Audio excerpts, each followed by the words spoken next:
Você precisa ter consciência desta verdade que eu vou lhe dizer agora. Preste muita atenção, se você puder parar de fazer o que você está fazendo, pelo menos por alguns minutos.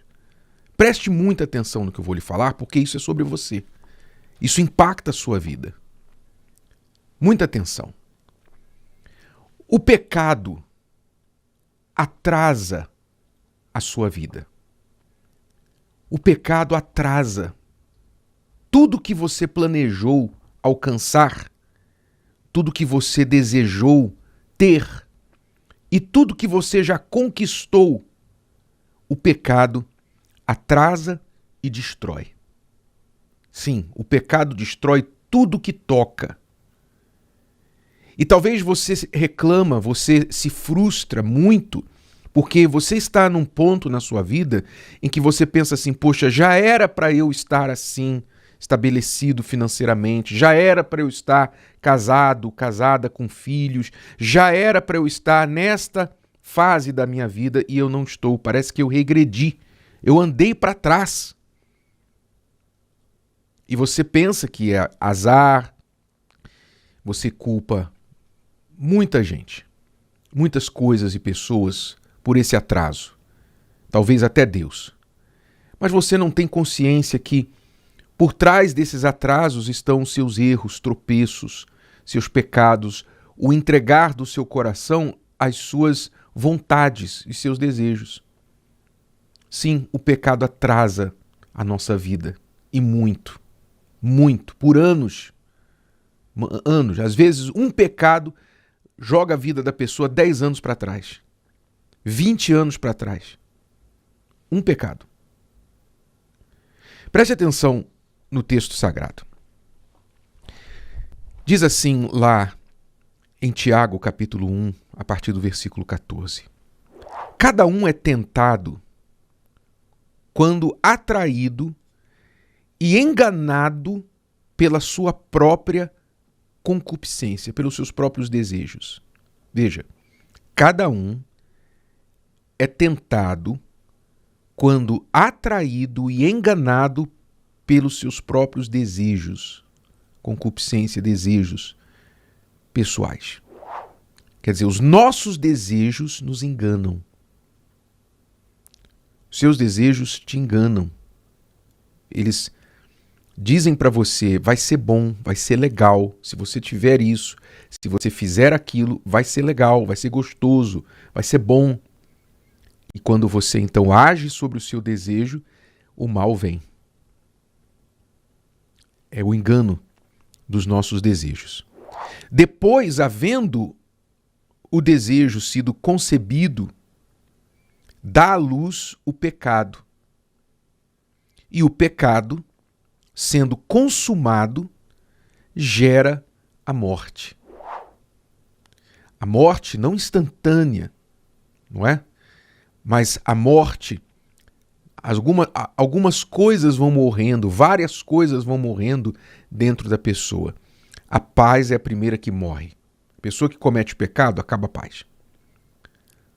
A mulher que trai o marido que trai a mulher, o colaborador que rouba a empresa, faz lá alguma coisa errada e tira dinheiro da empresa, algum esquema.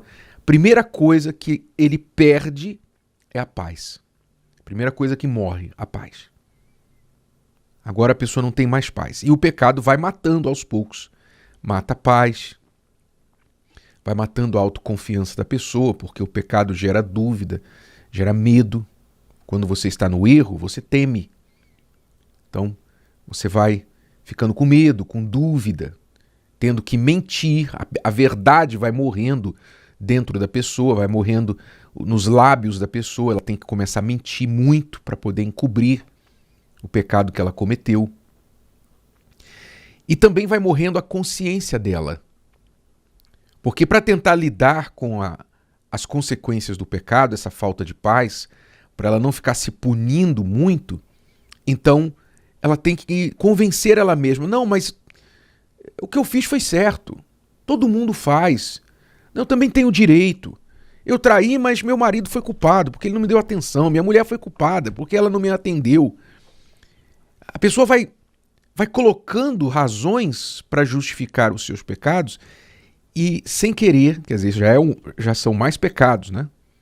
Você justificar o seu pecado é pecado em si também. Você está pecando duplamente, porque você está mentindo para si mesmo, justificando o erro. É o contrário do arrependimento. O arrependimento é: eu reconheço que eu errei, não deveria ter feito isso, me sinto péssimo por ter feito isso, eu quero fazer tudo possível para reparar o que já foi danificado e não voltar a fazer isso. Isso é arrependimento. O contrário disso é: não, fiz e fiz mesmo, todo mundo faz, fiz por isso, fiz por aquilo, faria de novo, por que não? Então, é o contrário do arrependimento. As pessoas vão matando a própria consciência para poderem justificar seus pecados. Então, você vê que a morte, quando diz aqui, o pecado sendo consumado gera a morte, é exatamente essa morte interior e das várias coisas que trazem vida a alguém. Então, a morte não é instantânea, na grande maioria dos casos, mas ela vai chegando aos poucos, como um câncer que a pessoa contrai e ela fica ali às vezes meses, anos lutando, batalhando contra aquele câncer, fazendo quimioterapia e tal. Ela vai lutando contra aquele câncer, tentando estender a sua vida, mas chega um ponto que não dá mais. O câncer toma conta e ela morre. Quer dizer, foi uma morte lenta, mas quando ela contraiu o câncer, já estava determinada a sua morte, humanamente falando. Assim é o pecado. O pecado, quando entra na pessoa, ele atrasa a vida da pessoa, ele destrói, ele mata. Aí você pergunta: então, se o pecado é tão ruim assim, se o pecado atrasa a vida, mata, por que a gente não consegue não pecar? Por que a gente cai em pecado? Por que a gente insiste no pecado? Por duas razões. Primeiro, o pecado está no nosso sangue. O pecado está dentro da gente. Herança, patrocínio de Adão e Eva. Né? Um patrocínio, Adão e Eva. Então, o pecado está no nosso sangue. Nós não podemos arrancá-lo de nós. Ele está aqui. A nossa vontade é contra nós. Deus não tira a nossa vontade, então a nossa vontade sendo contra nós, as nossas cobiças sendo contra nós, a gente tem que sempre estar lutando contra elas. A solução para esta doença, a cura para esta doença, é você confiar na única solução, única e permanente solução dos pecados, que é a crença naquele que venceu o pecado, o Senhor Jesus.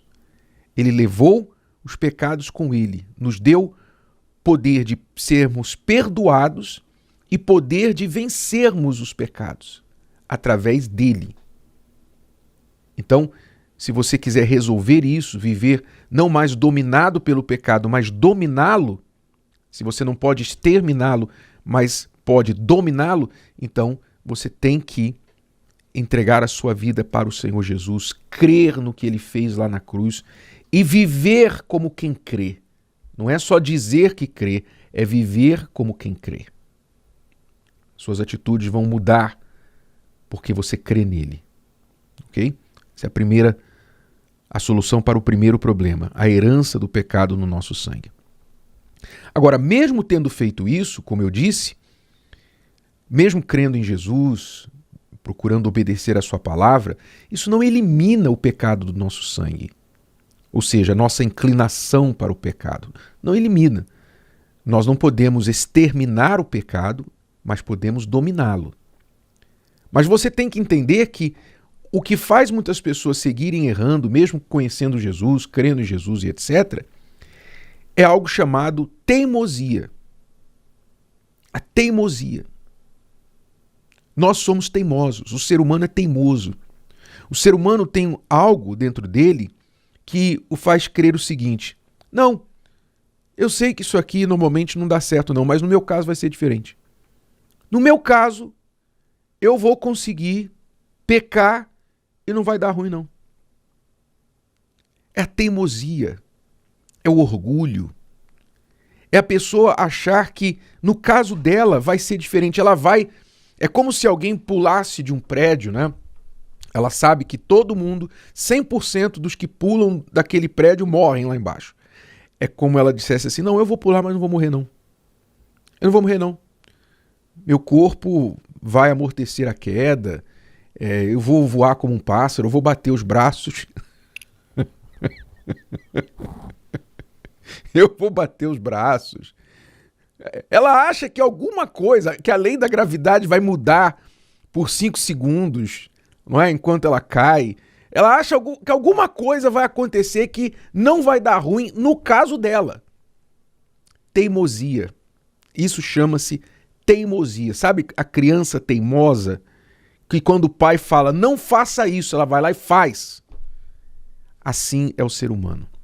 O ser humano padece de algo chamado teimosia.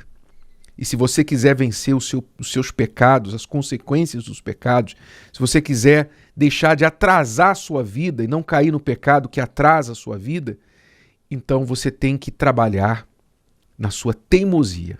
Deixar de ser teimoso e passar a ser obediente. Não, se o pai falou, eu vou obedecer. Eu não vou pagar para ver, não.